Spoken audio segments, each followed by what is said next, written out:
Hello students, आप सभी का आपके अपने इस यूट्यूब चैनल ऑल इंडिया सीजे पर तहे दिल से स्वागत है।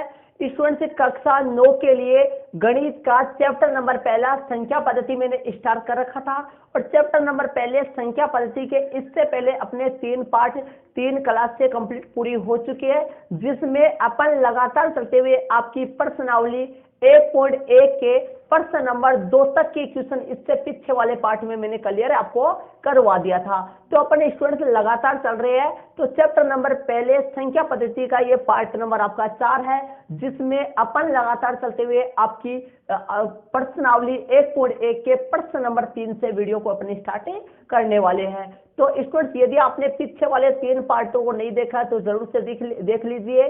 चैप्टर नंबर पहले का अलग से मैंने प्लेलिस्ट बनाकर उन 3 पार्टों को प्लेलिस्ट में ऐड कर दिया है और प्लेलिस्ट का लिंक आपको इसी वीडियो के डिस्क्रिप्शन बॉक्स में और साथ ही आई बटन पे मैंने लगा दिया है। तो उन 3 पार्टों को नहीं देखा तो जरूर से आप देख लीजिए ताकि आपके लगातार समझ में आ सके। तो ये पार्ट नंबर आपका 4 है, जिसमें प्रश्न नंबर 3 से वीडियो को अपने स्टार्ट करने वाले हैं।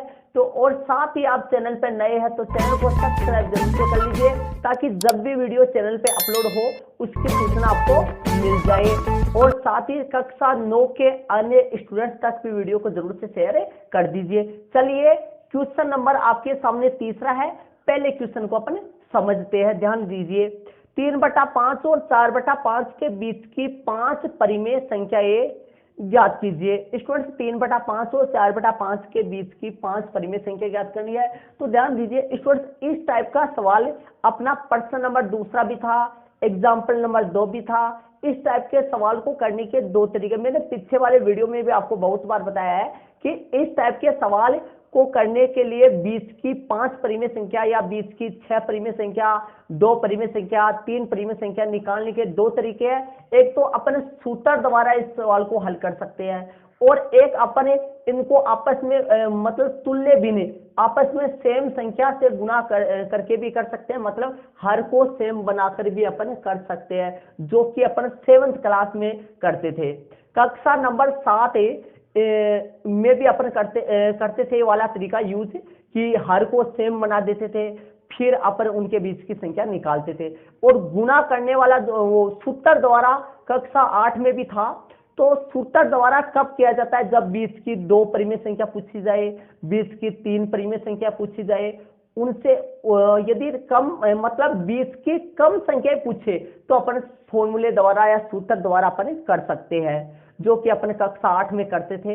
लेकिन यहाँ पर यदि 20 की 5 संख्या, 20 की 5 परिमेय संख्या पूछे, 20 की 6 पूछे, तो इस सवाल को भी अपन सूत्र द्वारा कर सकते हैं। और कक्षा 9th में आपके दोनों फॉर्मूले हैं कि सूत्र द्वारा भी आप कर सकते हैं और गुणा करके भी आप निकाल सकते हैं। तो यहां पर अपन गुणा करके निकाल लेते हैं। चलिए, सबसे पहले अपन देखते हैं कि 3/5 और 4/5 इनके बीच की फिलहाल आपको कोई भी नजर नहीं आ रही परिमेय संख्या, तो इनको गुणा करके देखते हैं। चलिए, इसको 2 से गुणा करके देख लेते हैं कितनी आएगी। 3/5, 2/2 अंश और हर को 2 से गुणा कर देता हूं। 4/5 इनको भी 2 से गुणा कर देता हूं, तो ये बन गया 3 दूनी 6। देखिए, इनको गुणा करेंगे 3 दूनी 6, 5 दूनी 10, ये बन गया 4 दूनी 8, 5 दूनी 10।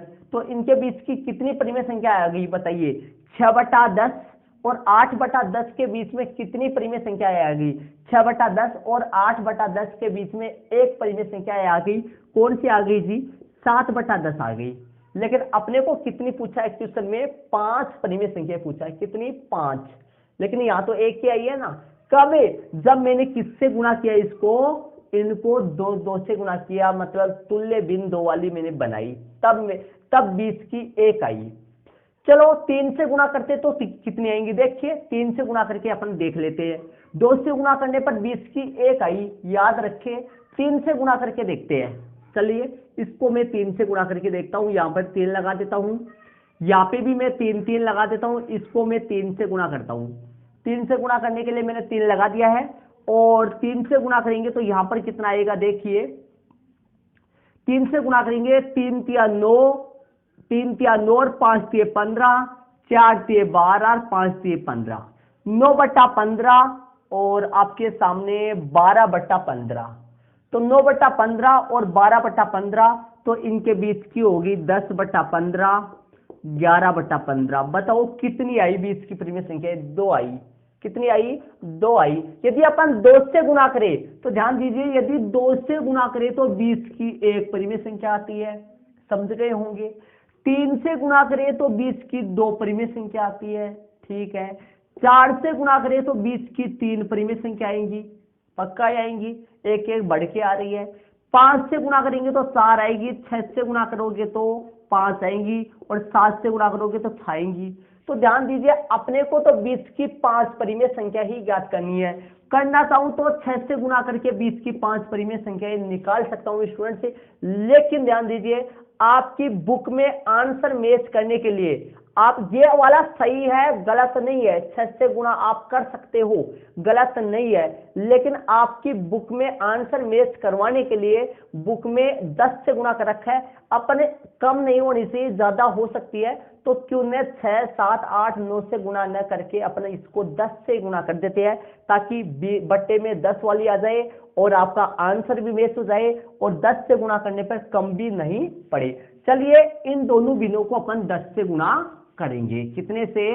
10 से गुणा करेंगे और 20 की 5 परिमेय संख्याएं निकाल देते हैं, ठीक है। तो क्या करेंगे, दोनों बिनों को या दोनों बिनों के अंश व हर को, दोनों बिनों को 10 से,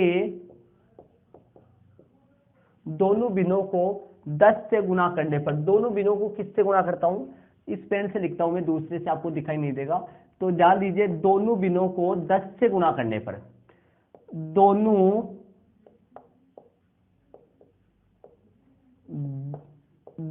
बिनों को 10 से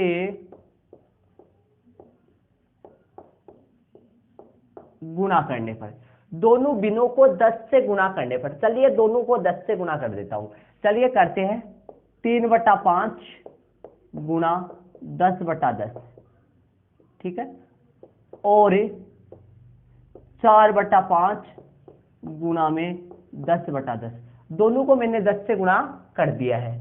3/5 को भी 10 से गुणा कर, 10/10, और ये 3/5 था, पहली बिन थी, इसको भी मैंने 10 से गुणा कर दिया, अंश और हर को, और यार 4 अंश था, 4 को भी 10 से गुणा कर दिया, 5 को भी, मतलब दोनों बिनों को 10 से गुणा करने पर, दोनों बिनों को 10 से गुणा करने पर, दोनों बिन जो है, दोनों बिनों के अंश जो है हर को 10 से गुणा करने पर, ऐसे भी लिख सकते हैं। चलिए 10 से गुणा कर देते हैं, 10 तिया 30, अंश को अंश से, ऊपर वाले को ऊपर वाले से गुणा करो, नीचे वाले को नीचे वाले से गुणा करो, 10 तिया 30 और 10 पंजो 50 और 40/50 के बीच की, के बीच की परिमेय संख्या है, के बीच परिमेय संख्या है, के बीच में लगा दो, आपके बीच में परिमेय संख्याएं बताइए कौन कौन सी है, के बीच में परिमेय संख्याएं, तो बताइए कौन कौन सी बीच में परिमेय संख्याएं है? 30/50 और 40/50, तो 31/50, 32/50, 33/50, 34/50, 35/50, 36/50, ऐसे चलती रहेंगी, 36/50 आगे भी आती रहेंगी इस तरीके से।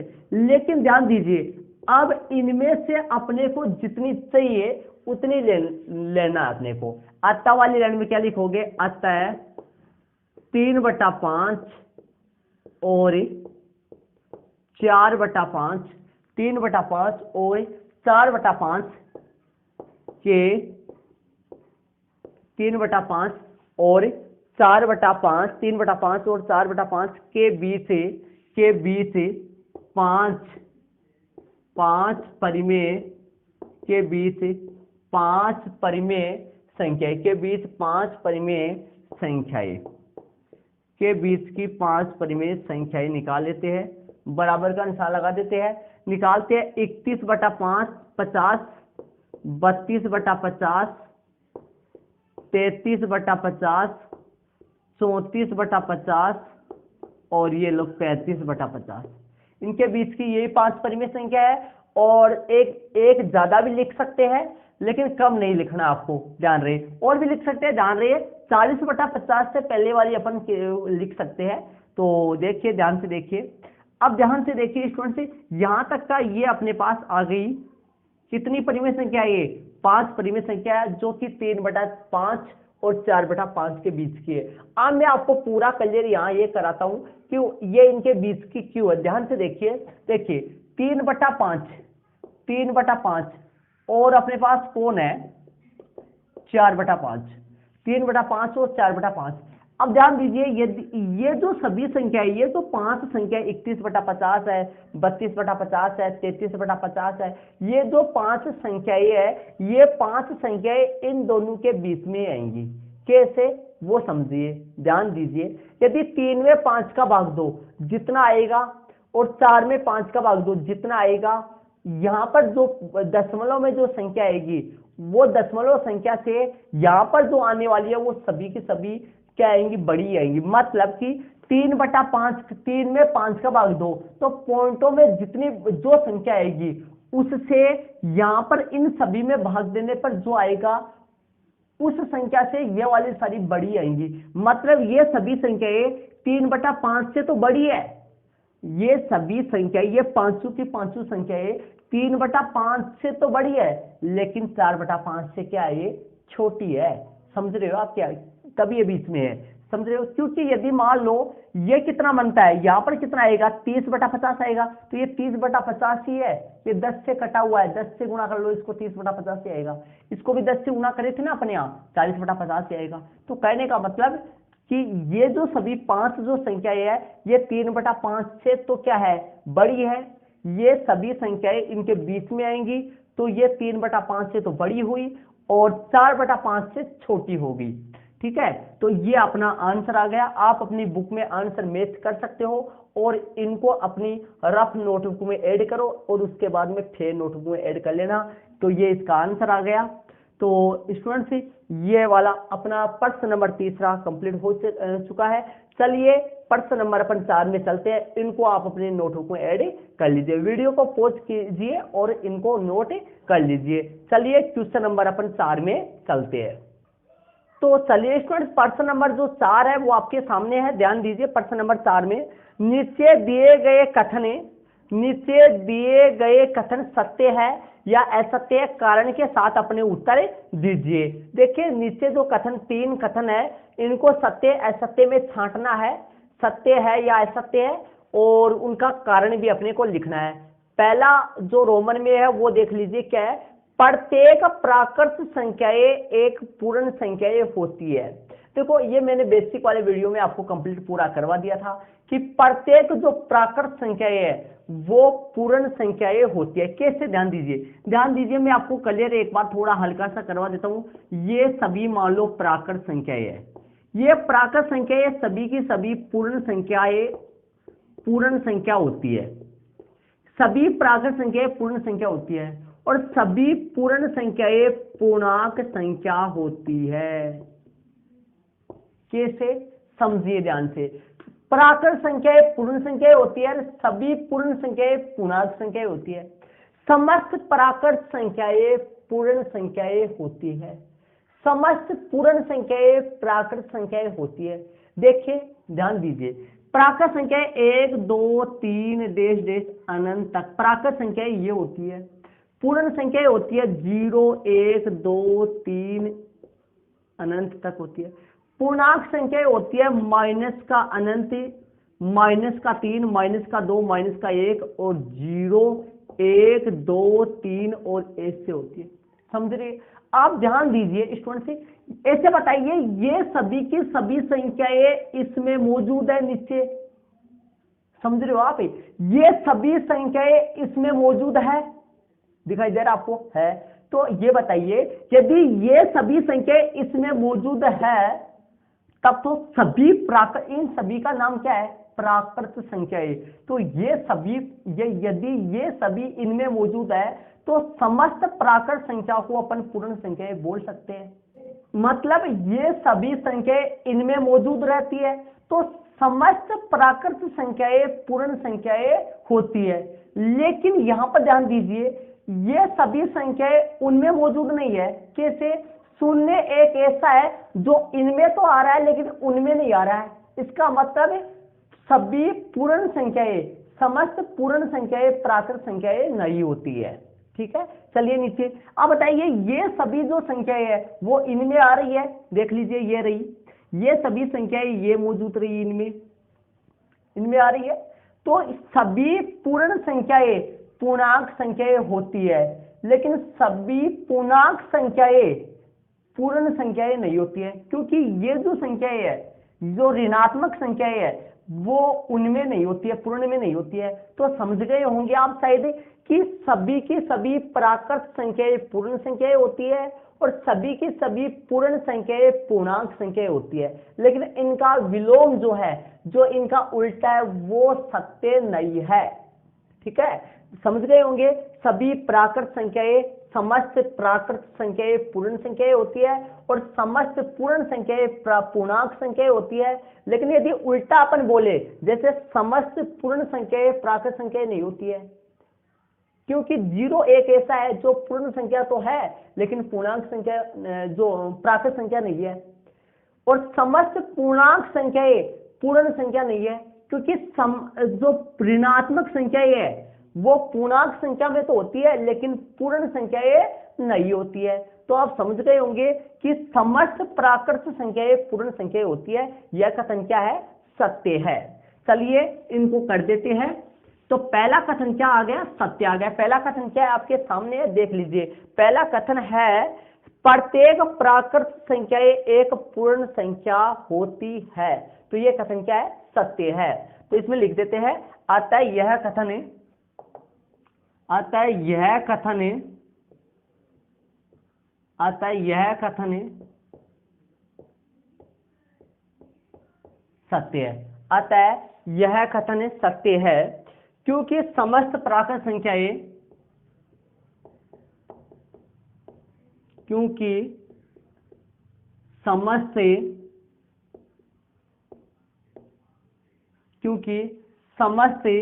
प्राकृत संख्याएं, क्योंकि समस्त जो प्राकृत संख्याएं है, समस्त प्राकृत संख्याएं, समस्त प्राकृत संख्याएं मतलब सभी प्राकृत संख्याएं, सभी प्राकृत संख्याएं पूर्ण संख्याएं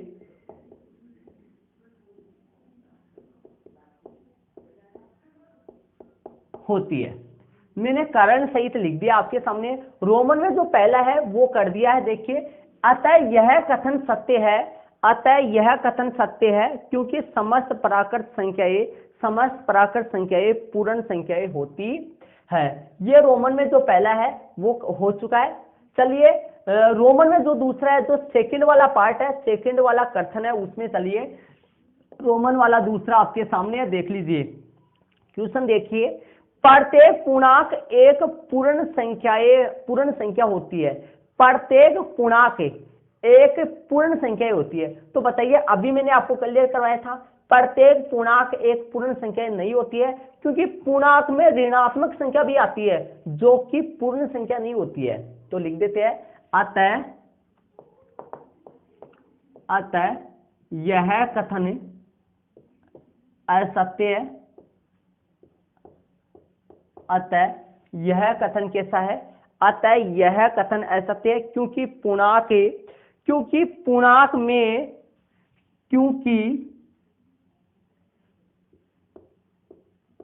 क्योंकि कारण भी इसने पूछा है, क्योंकि प्रश्न में अपने से कारण भी पूछा है, तो इसलिए अपने को कारण बताना है। क्योंकि पूर्णांक में ऋणात्मक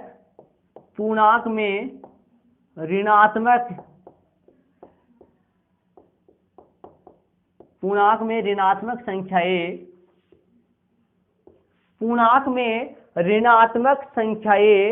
भी होती है। जो पूर्णांक संख्या है उनमें ऋणात्मक संख्या भी होती है, लेकिन ऋणात्मक संख्या जो है वो पूर्ण संख्याएं नहीं होती है। इसलिए समस्त पूर्णांक संख्याएं, इसलिए प्रश्न में क्या था, समस्त मतलब प्रत्येक पूर्णांक एक पूर्ण संख्या नहीं होती है, क्योंकि प्रत्येक पूर्णांक में तो ऋणात्मक भी आता है जो कि एक पूर्ण संख्या नहीं है। तो मैंने लिख दिया क्योंकि पूर्णांक में ऋणात्मक संख्याएं भी होती है, क्योंकि पूर्णांक में ऋणात्मक संख्याएं भी होती है जो कि पूर्ण संख्याएं नहीं होती है, जो कि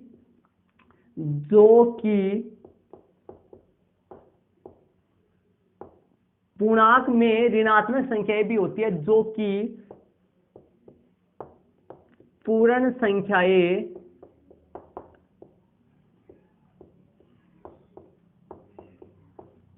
जो कि पूर्ण संख्याएं नहीं होती है, जो कि पूर्ण संख्याएं नहीं होती है। समझ गए होंगे शायद, क्योंकि देखिए जान लीजिए पूर्णांक संख्या में तो माइनस की संख्या भी आती है, लेकिन माइनस की संख्या पूर्ण संख्या में नहीं आती है। इसलिए प्रत्येक पूर्णांक एक पूर्ण संख्याएं नहीं होती है, प्रत्येक पूर्णांक एक पूर्ण संख्या नहीं होती है।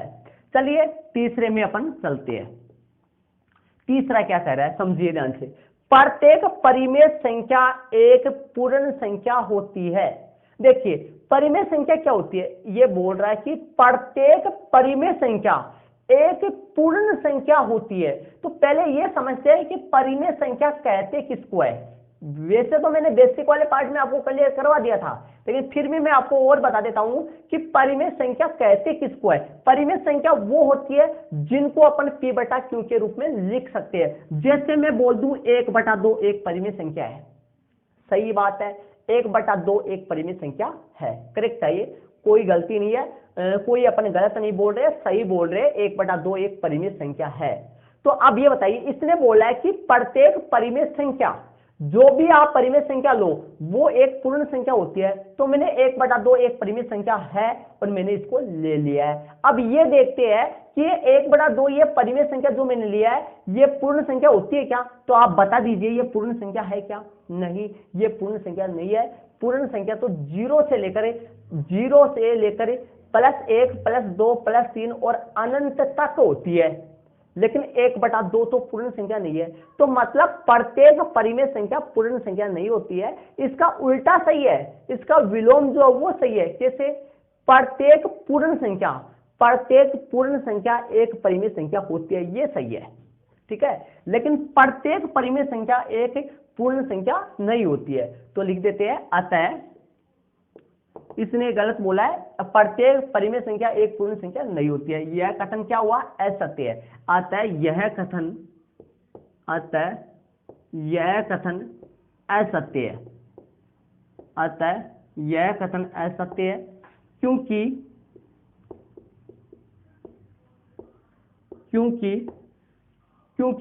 यहां पर ध्यान दीजिए, आप कोई भी एग्जांपल द्वारा अपन कह सकते हैं 1/2 के लिए कह सकते हैं, 1/3 के लिए कह सकते हैं, 3/4 के लिए कह सकते हैं। ये 3/4 है, 1/2, ये सभी परिमेय संख्या तो होती है, लेकिन ये सभी पूर्ण संख्या नहीं होती। इसने क्या कहा है, प्रत्येक परिमेय संख्या, प्रश्न को ध्यान लगा के समझिए आप, प्रत्येक परिमेय संख्या एक पूर्ण संख्या होती है। प्रत्येक परिमेय संख्या एक पूर्ण संख्या नहीं होती है। परिमेय संख्या बट्टे वाली होती है, लेकिन जो कि पूर्ण संख्या नहीं होती है। 1/2 एक परिमेय संख्या है, क्योंकि 1/2, ये एग्जांपल ले लेता हूं, क्योंकि 1/2 एक परिमेय संख्या है। 1/2 एक परिमेय, क्योंकि 1/2 एक परिमेय संख्या है, क्योंकि 1/2 एक परिमेय संख्या है, लेकिन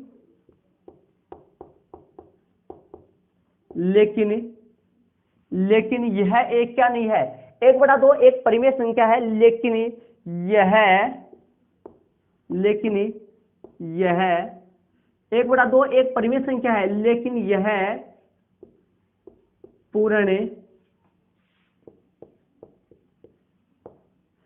यह पूर्ण संख्या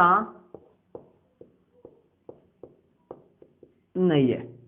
देख लीजिए मैंने कैसे किया, ध्यान दीजिए। अतः यह कथन असत्य है।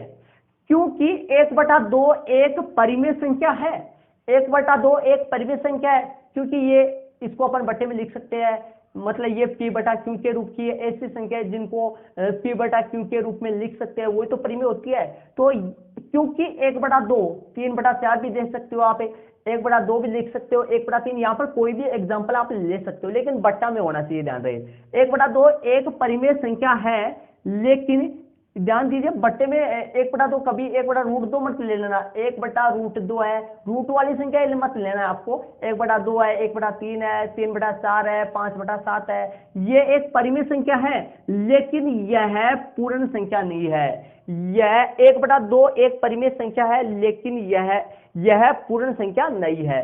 तो इस तरह से ये अपना प्रश्न नंबर 4 का आंसर हो गया। मैंने आपको सत्य असत्य और साथ ही कारण भी मैंने दिया है, तो आप इस तरीके से कर लीजिए।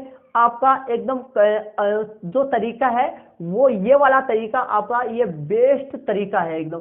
आप आराम से अपनी फेयर नोटबुक बना सकते हो। तो इस क्वेश्चन को आप पहले रफ में नोट कर लीजिए और उसके बाद में फेयर में इनको कर लीजिए। तो स्टूडेंट से मैंने इस वीडियो में आपको आपकी प्रश्नावली 1.1 के प्रश्न नंबर 3 और प्रश्न नंबर 4 जो है, प्रश्न नंबर 3 और 4 जो है वो कंप्लीट करवाया है। तो वीडियो कैसा लगा कमेंट जरूर से कीजिए, और साथ ही स्टूडेंट्स यदि आप चैनल पे नए हैं तो चैनल को सब्सक्राइब जरूर से कर लीजिए, और कक्षा 9 के अन्य स्टूडेंट्स तक भी वीडियो को जरूर से कीजिए, ताकि वो भी अपना सिलेबस कंप्लीट पूरा कर सके। और इसी के साथ अपनी प्रश्नावली 1.1 कंप्लीट पूरी होगी। इसके अगले वाले पार्ट में मैं आपको आपकी प्रश्नावली 1.2 की जो बेसिक जानकारी है वो मैं आपको क्लियर कराऊंगा। तो स्टूडेंट्स ओके, इसी के साथ अपने अगले वाले पार्ट में मिलते हैं। जय हिंद।